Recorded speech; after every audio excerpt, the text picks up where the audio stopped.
everyone, and once again I welcome you all to join MNS Academy. Today we are going to do questions of chapter which is biomolecules. This is chapter of chemistry class 12th, and now we will be starting with our questions.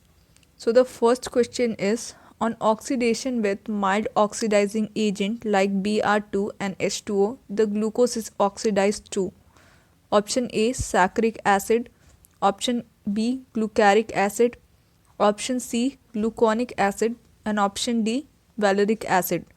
सो जो हमारा glucose है, जब हम उसे mild oxidising agent, जैसे mild oxidising agent का example है Br2 and H2O, इसके साथ रिएक्ट करते हैं तो हमारा क्या प्रोडक्ट फॉर्म होता है. सो इसका करेक्ट आंसर है option C which is gluconic acid. तो जब हम ऑक्सीडेशन कराते हैं तो हमारा ग्लूकोनिक एसिड फॉर्म होता है. The next question is, starch is compose of 2 polysaccharides which are. ये यहाँ पे गलती से सी है, ये आर है, यहाँ पे ई होना चाहिए. सो इसके ऑप्शन है option A amylopectin and glycogen, option B amylose and glycogen, option C amylose and amylopectin and option D cellulose and glycogen. So इसका करेक्ट आंसर है option C which is amylose 20% and amylopectin which is 80%. So यहाँ पे जितने भी आप देखोगे ये glycogen है या सेल्यूलोज है, ये सब पॉलीमर है ग्लूकोज के, एंड जो स्टार्च है वो भी पॉलीमर है ग्लूकोज का. बट जो ग्लूकोज का पॉलीमर है, जो सेल्यूलोज जो ग्लूकोज का पॉलीमर है, उसमें बीटा डी ग्लूकोज होता है. बाकी हमारे जो भी पॉलीमर है यहाँ पे स्टार्च है या अमाइलोपेक्टिन है, ग्लाइकोजन है, इन सब में हमारा अल्फा डी ग्लूकोज प्रेजेंट होता है.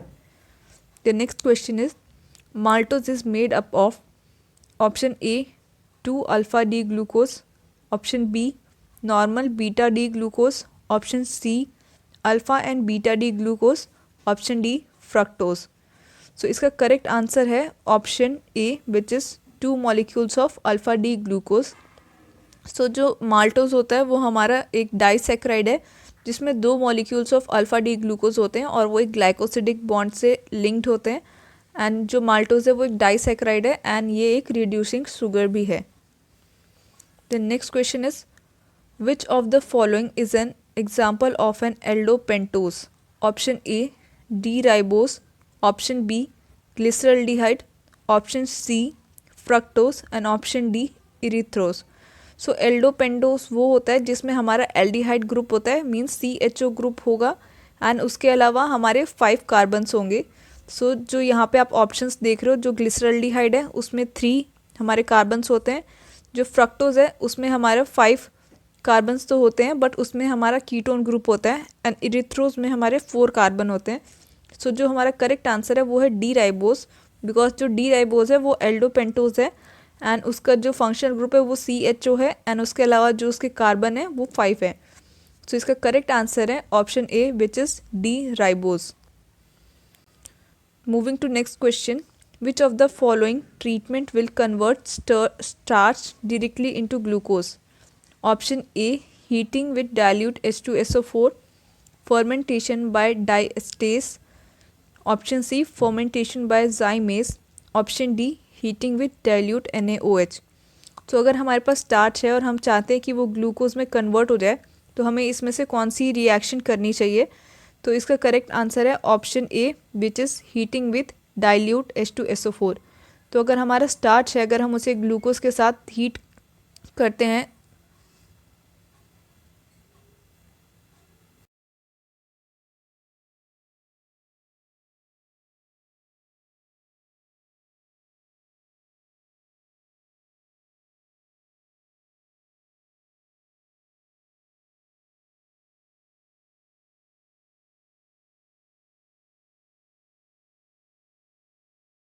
Our next question is, which of the following treatment will convert starch directly into glucose? सो अगर हमारे पास स्टार्च है और हम चाहते हैं वो ग्लूकोज में कन्वर्ट हो जाए तो हमें इसमें से कौन सा प्रोसेस करना पड़ेगा जिससे कि हमारा स्टार्च ग्लूकोज में कन्वर्ट हो जाए. तो हमारा फर्स्ट ऑप्शन है heating with dilute H2SO4, second option which is option B is fermentation by diastase, option C is fermentation by zymase and option D is heating with dilute NaOH. So जो हमारा correct answer है for this question it is option A which is heating with dilute H2SO4. So अगर हम starch को dilute H2SO4 के साथ heat करते हैं तो वो ग्लूकोज में कन्वर्ट हो जाता है। इसके बीच में कोई इंटरमीडिएट रिएक्शन नहीं होती है या फिर हमें कोई कैटलिस्ट या एनी अदर थिंग कुछ भी ऐड नहीं करना पड़ता है, वो डायरेक्टली स्टार्च से ग्लूकोज में कन्वर्ट हो जाता है। Next question is what is the hydrolysis product of sucrose. So जो सुक्रोज है अगर हम उसको हाइड्रोलिसिस करते हैं तो क्या फॉर्म होगा। तो जो सुक्रोज है वो अगेन हमारा डाइसैकेराइड है and it is the non reducing sugar. तो ये reducing sugar and non reducing sugar आपके लिए इंपॉर्टेंट है। जो मैं ये बीच में चीज़ें बोल रही हूँ इसको आप साइड में कहीं नोट करके रख सकते हो बिकॉज ये आपके लिए यहाँ से एक क्वेश्चन आ सकते हैं एग्जाम में। सो इसके ऑप्शन है, first option is fructose plus fructose, option B glucose plus glucose, option C glucose plus galactose, option D glucose plus fructose. So इसका करेक्ट आंसर है option D which is glucose and fructose. So जो sucrose है वो भी हमारे दो monosaccharides जो है ग्लूकोज और एक फ्रक्टोज, इन दोनों के ग्लाइकोसिडिक लिंकेज के फॉर्म होने के बाद फॉर्म होता है। So next question is carbohydrate are stored in human body as polysaccharides. So जो कार्बोहाइड्रेट है जो ह्यूमन बॉडी में पॉलीसेक्राइड की फॉर्म में प्रेजेंट होता है तो वो कैसे स्टोर होता है। तो उसका ऑप्शन है option A starch, option B glycogen, option C cellulose, option D amylose. So इसका करेक्ट आंसर है ग्लाइकोजन। सो जो ह्यूमन बॉडी में जितना भी ग्लूकोज है जो पॉलीसेक्राइड की फॉर्म में स्टोर होता है वो ग्लाइकोजन की तरह फॉर्म होता है या स्टोर होता है। जो प्लांट्स होते हैं प्लांट के केस में स्टार्च एंड सेल्यूलोज की फॉर्म में होता है, और जो अमाइलोज है वो स्टार्च का ही एक पार्ट है। मीन्स जो हमारा स्टार्च होता है उसके दो पार्ट होते हैं, एक होता है अमाइलोज एंड एक होता है अमाइलोपेक्टिन। सो जो अमाइलोज है वो स्टार्च का ही एक पार्ट है एंड जो ह्यूमन बॉडी में स्टोर्ड फॉर्म ऑफ कार्बोहाइड्रेट है वो है glycogen. Next question, the glycosidic linkage involve in linking the glucose unit in amylose part of starch is option A C14 beta linkage, option B C4C6 beta linkage, option C C1C6 alpha linkage, option D C1C4 alpha linkage. So जैसे मैंने आपको अभी last part में बताया कि जो हमारा starch होता है जो स्टोर्ड फॉर्म ऑफ कार्बोहाइड्रेट है उसके दो पार्ट्स होते हैं, एक होता है अमाइलोज एंड एक होता है अमाइलोपेक्टिन। सो जो अमाइलोज होता है उसमें इसका जो करेक्ट आंसर है वो है ऑप्शन डी अल्फ़ा 1,4 लिंकेज। तो जो अमाइलोज होता है उसमें अल्फ़ा 1,4 लिंकेज होता है बिकॉज ये नॉर्मल चेन के लिए होता है, और जहाँ पे ब्रांचिंग होती है वो अमाइलोपेक्टिन वाला पार्ट होता है। तो जो ब्रांचिंग होती है वहाँ पे अल्फ़ा 1,6 बॉन्ड होता है। तो ये अगेन आपके लिए एक इंपॉर्टेंट पार्ट है, ये आप याद रखना। तो जहाँ पे ब्रांचिंग होगी वहाँ पे अल्फ़ा 1,6 होगा, तो ये अमाइलोपेक्टिन के लिए है। एंड ये जो हमारा अल्फ़ा 1,4 लिंकेज है दैट इज़ फॉर अमाइलोज, तो उसके लिए मैं जस्ट ए लिख रही हूँ। ये आपके नोट्स आप प्रिपेयर करना, साथ साथ ये क्वेश्चंस आपके लिए बहुत इंपॉर्टेंट है। यहाँ से आप देखोगे कि एट द एंड आपको एक आधा क्वेश्चन कोई ना कोई एग्जाम में आपके आ ही जाएगा। The next question is the conversion of maltose into glucose is possible by enzyme. Option A zymase, option B lactase, option C maltase, option D diastase. So अगर हमें माल्टोज को कन्वर्ट करना है ग्लूकोज में, तो ये रहा हमारा माल्टोज, हमें इसको कन्वर्ट करना है ग्लूकोज में, तो हम यहाँ पे कौन सी एंजाइम यूज़ करेंगे। तो इसका करेक्ट आंसर है वो है ऑप्शन सी माल्टेज। और जैसे कि आपको पता होगा कि जो भी एंजाइम होती है वो किसके ऊपर हम नाम रखते हैं, मीन्स जिसके ऊपर जिस सबस्ट्रेट के ऊपर एक्ट करती है हमारी एंजाइम हम उनका नाम उसी के बेसिस पे रखते हैं। तो जो हम माल्टोज है वो हमारा सबस्ट्रेट है, तो जो इसके ऊपर एंजाइम एक्ट करेगी वो होगी माल्टेज। तो इस रिएक्शन के लिए हमें माल्टेज एंजाइम चाहिए होगी।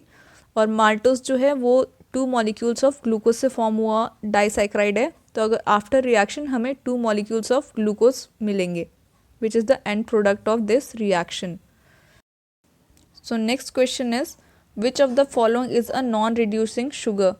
सो अब जो भी हमारे ऑप्शंस दिए हैं यहाँ पे उसमें से नॉन रिड्यूसिंग शुगर कौन सी है। तो नॉन रिड्यूसिंग शुगर क्या होती है कि वो एक ऐसी शुगर होती है जिसका फर्दर ऑक्सीडेशन नहीं हो सकता है। और इसका फर्दर ऑक्सीडेशन क्यों नहीं होता है, बिकॉज जो भी हमारे फंक्शनल ग्रुप है, जो भी हमारे जैसे कि कार्बोहाइड्रेट्स होते हैं वो या तो हाइड्रोक्सी ऑफ एल्कोहल्स होते हैं या तो फिर कीटोन, या फिर वहाँ पे हमारा एल्डिहाइड ग्रुप प्रेजेंट होना चाहिए। तो जो भी हमारी नॉन रिड्यूसिंग शुगर्स होती है उनकी ये जो फंक्शनल ग्रुप है, जो हमारा एल्डिहाइड ग्रुप है या कीटोन ग्रुप है, वो फ्री नहीं होता है। तो वो फ्री नहीं होता है तो उसमें फर्दर कोई भी रिएक्शन हो नहीं पाती है या फिर उसकी ऑक्सीडेशन हो नहीं पाती है। तो जो इस क्वेश्चन के ऑप्शन है वो है glucose, sucrose, maltose and lactose. So correct answer इस क्वेश्चन के लिए है सुक्रोज। जो सुक्रोज होता है वो फॉर्म होता है alpha D glucose and fructose से। तो जो फ्रक्टोज और ग्लूकोज है तो वो जो लिंकेज फॉर्म करते हैं तो उसके बाद वहाँ पे हमारे पास कोई फ्री ग्रुप या फ्री फंक्शनल ग्रुप नहीं होता है जहाँ पे ऑक्सीडेशन हो पाए, इसलिए sucrose is a non reducing sugar. इसके अलावा जो भी हमारे ऑप्शन है जैसे ग्लूकोज, माल्टोज एंड लैक्टोज, तो ये सारे हमारे रिड्यूसिंग शुगर्स हैं। इसके अलावा जितने भी हमारे मोनोसैक्राइड्स हैं, जैसे ये ग्लूकोज है वो मोनोसैक्राइड है, फ्रक्टोज है मोनोसैक्राइड है, तो जो मोनोसैक्राइड्स है वो सब रिड्यूसिंग शुगर्स हैं। ओनली एक डाइसैक्राइड है जो हमारा नॉन रिड्यूसिंग है और वो है sucrose. Moving to next question, in cellulose D-glucose units are joined by alpha 1,4 glycosidic linkage, option B beta 1,6 glycosidic linkage, option C beta 1,4 glycosidic linkage and option D peptide linkage। सो जो cellulose है ये cellulose एक stored form है carbohydrates का and ये plant में store होता है। तो जो हमारा सेल्यूलोज है उसमें बीटा 1,4 लिंकेज होता है, बिकॉज ये जो सेल्यूलोज फॉर्म होता है वो बीटा डी ग्लूकोज से फॉर्म होता है। बिकॉज ये बीटा डी ग्लूकोज से फॉर्म हो रहा है तो जो इसमें दो ग्लूकोज यूनिट को ज्वाइन करने के लिए बॉन्ड फॉर्म होती है वो भी बीटा 1,4 लिंकेज ही प्रेजेंट होती है यहाँ पे। Our next question is, amino acid generally exist in form of sweeter ion. This means they contain option A basic NH2 group and acidic COOH group, option B basic NH3 group and acidic COO negative group, option C basic NH2 and acidic H plus group, option D basic COO negative group and acidic NH3 group। सो इस question में ये पूछा गया कि जो amino acid होता है वो एक ज्वीटर आयन के फॉर्म में होता है, तो जब वो ज्वीटर आयन फॉर्म में होता है तो इसका मतलब क्या है। तो इसका करेक्ट आंसर है ऑप्शन डी, विच इज़ कि जब हमारा एक अमीनो एसिड ज्वीटर आयन की फॉर्म में होता है तो उस पर COO नेगेटिव चार्ज भी होता है एंड NH3 पॉजिटिव भी चार्ज होता है, यहाँ पे एक प्लस साइन होगा। तो जब एक अमीनो एसिड पे दोनों चार्जेस होते हैं तो वो न्यूट्रल होता है, उसके ऊपर कोई ओवरऑल जो चार्ज होता है ज़ीरो होता है। तो जब हमारे अमीनो एसिड पे ओवरऑल ज़ीरो चार्ज होता है तब हम उसे ज्वीटर आयन कहते हैं। सो इसका करेक्ट आंसर है basic COO negative group and acidic NH3 positive group. यहाँ पे एक प्लस का साइन होगा, वो एक मिस हो गया यहाँ पे, तो आप उसे जब अभी आंसर करेक्ट करो तो आप इसको याद रखना कि क्या यहाँ पे थोड़ी सी एक करेक्शन की चीज़ है। Our next question is, denaturation of proteins leads to loss of its biological activity by। So question ये है कि जो भी हमारा प्रोटीन है जब वो डीनेचुरेट होता है तो जो भी उसकी एक्टिविटी है वो कैसे ख़त्म होती है। मीन्स जो हमारा प्रोटीन डीनेचुरेट हो रहा है तो उसमें क्या चेंजेस आ रहे हैं जिसकी वजह से जैसे वो पहले वर्क कर पा रहा था वैसा वो अब हमारी बॉडी में एक्ट नहीं कर पाता है। तो सो इसके ऑप्शन है, option A formation of amino acid, option B loss of primary structure, option C loss of both primary and secondary structure, option D loss of both secondary and tertiary structure. So इसका correct answer है option D, which is loss of both secondary and tertiary structure. Because जब भी हमारे protein का denaturation होता है तो उसमें कोई एक्स्ट्रा कहीं से अमीनो एसिड फॉर्म नहीं हो जाते हैं, बिकॉज जो अमीनो एसिड है वो ऑलरेडी जो प्रेजेंट होते हैं वही प्रेजेंट रहते हैं आफ्टर डीनेचुरेशन या फिर बिफोर डीनेचुरेशन। देन जो हमारा सेकेंड ऑप्शन है वो है लॉस ऑफ प्राइमरी स्ट्रक्चर। सो जो हमारा प्राइमरी स्ट्रक्चर होता है अमीनो एसिड का उसमें क्या होता है कि जो भी हमारे अमीनो एसिड्स हैं, बहुत सारे अमीनो एसिड एक दूसरे से लिंक्ड होते हैं वाया पेप्टाइड बॉन्ड। तो जो हमारा डीनेचुरेशन होता है तो हमारा पेप्टाइड बॉन्ड जो है वो टूटता नहीं है, पेप्टाइड बॉन्ड जैसा था वैसा ही रहता है। सो जो ऑप्शन डी है वही करेक्ट है, बिकॉज जो हमारा सेकेंडरी एंड टर्शरी स्ट्रक्चर है उसमें क्या होता है कि हमारे प्रोटीन की फर्दर फोल्डिंग हो जाती है। तो जब डीनेचुरेशन होता है तो ये फोल्डिंग्स जो हैं वही डिसरप्ट हो जाती हैं and because of their disruption they lost their biological activity। So our next question is, most common type of secondary structure of proteins are option A alpha helix and P helix structure, option B alpha helix and beta pleated sheet structure, option C right and left hand twisted structure, option D globular and fibrous structure। So इसका correct answer है option B, which is alpha helix and beta pleated sheet. तो जो हमारे proteins का structure होता है, जो secondary structure होता है, उसमें दो टाइप के स्ट्रक्चर्स होते हैं। एक होता है अल्फ़ा हेलिक्स, हम इसको अल्फ़ा हेलिक्स इसलिए बोलते हैं बिकॉज ये ऐसा टर्न टर्न होके फॉर्म होता है। एंड जो बीटा प्लीटेड शीट होता है उसमें क्या होता है कि बहुत सारे जो भी हमारे प्रोटीन की चेन है वो एक दूसरे से एक शीट की फॉर्म में अरेंज्ड होती है। सो इसलिए हम उसे बीटा प्लीटेड शीट स्ट्रक्चर कहते हैं। तो यही दो है, एक अल्फ़ा हेलिक्स एंड जो है बीटा प्लीटेड शीट, यही दो कॉमन हमारे सेकेंडरी स्ट्रक्चर ऑफ प्रोटीन्स हैं। The next is in terms of DNA and RNA structure, what is the nucleotide? सो अगर हम DNA और RNA की टर्म्स में देखें तो व्हाट इज़ अ न्यूक्लियोटाइड, जो एक न्यूक्लियोटाइड होता है वो क्या होता है? तो हमारा ऑप्शन ए है a nucleotide is heterocyclic base. Option B a nucleotide is sugar molecule covalently bonded to a heterocyclic base. Option C a nucleotide is a sugar molecule bonded to phosphate group and heterocyclic base, and option D a nucleotide is heterocyclic base bonded to a phosphate group. So जो हमारा इसका correct answer है वो है option C which is a nucleotide is a sugar molecule bonded to phosphate group and a heterocyclic base. Because जो हमारा DNA है या आरएनए है उसमें क्या होता है, एक हमारा पेंटोज शुगर होता है, तो ये पेंटोज शुगर यहाँ पे एक फॉस्फेट ग्रुप के साथ जुड़ा होता है एंड यहाँ पे एक हमारा नाइट्रोजनस बेस होता है जो हमारा प्यूरिन या पिरिमिडिन होता है। तो इसका करेक्ट आंसर है option C a nucleotide is a sugar molecule bonded to phosphate group and heterocyclic base. The next question is which of the following nitrogenous base is not present in RNA. तो इसका correct answer, sorry इसके पहले options read कर देती हूँ मैं आपके लिए। Our next question is which of the following nitrogenous base is not present in RNA.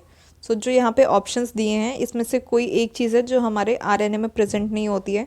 तो ऑप्शन है option A adenine, option B thymine, option C cytosine and option D guanine.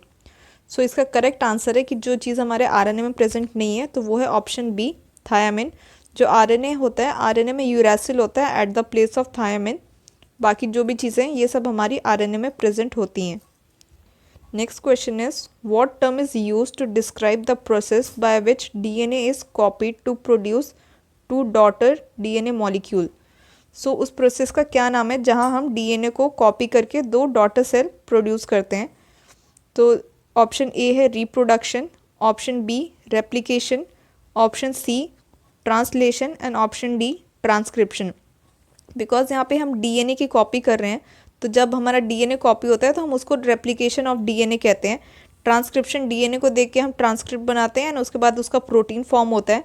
तो इसका करेक्ट आंसर होगा B replication. The next question is a nucleoside is formed of which of the following units. So जो अब एक nucleoside होता है वो किस चीज़ से फॉर्म हुआ होता है? तो इसके ऑप्शन है nitrogenous base and phosphate, this is option A. Option B is nitrogenous base sugar and phosphate. Option C is nitrogenous base and sugar. Option D is sugar and phosphate. So जो हमारा nucleoside होता है वो form होता है nitrogenous base से and sugar से। तो इसका करेक्ट आंसर है ऑप्शन सी। जो न्यूक्लियोसाइड होता है उसमें जो फॉस्फेट ग्रुप होता है वो प्रेजेंट नहीं होता है, हमारे न्यूक्लियोटाइड में फॉस्फेट ग्रुप प्रेजेंट होता है। The next question is DNA is composed of repeating units of option A ribonucleoside, option B deoxyribose nucleoside, option C ribonucleotides and option D deoxyribonucleotides. So इसका correct answer है option D. जो हमारा DNA होता है वो deoxyribonucleotides से form होता है, ओनली राइबोन्यूक्लियोटाइड से नहीं। बिकॉज जो हमारा डीऑक्सीराइबो शुगर होता है वहाँ पे एक जो ऑक्सीजन होता है वो प्रेजेंट नहीं होता है, वो हम किसी प्रोसेस से वहाँ पे निकल जाता है, इसलिए हम उसको डीऑक्सीराइबोस कहते हैं, डीऑक्सीराइबोस शुगर। और वो बहुत सारे एक साथ जुड़ते हैं फॉस्फोडाइएस्टर बॉन्ड की हेल्प से, तो हमारा डीएनए फॉर्म होता है। At last thank you for watching this video. And एक क्वेश्चन है जो यहाँ पे नहीं है बट मैं आपसे पूछना चाहती हूँ एंड आपको इसका कमेंट में आंसर लिखना है। तो क्वेश्चन है कि what is the polymer of fructose. तो एक फ्रक्टोज का पॉलीमर है, वो बहुत इंपॉर्टेंट पॉलीमर है। तो मैं चाहती हूँ कि ये आंसर आप सब लोग कमेंट में लिखें एंड देन मैं वहाँ पे आपको रिप्लाई करूँगी कि आपने करेक्ट लिखा है या नहीं। And thank you for watching this video. If you like this video you can like, share and subscribe to our channel.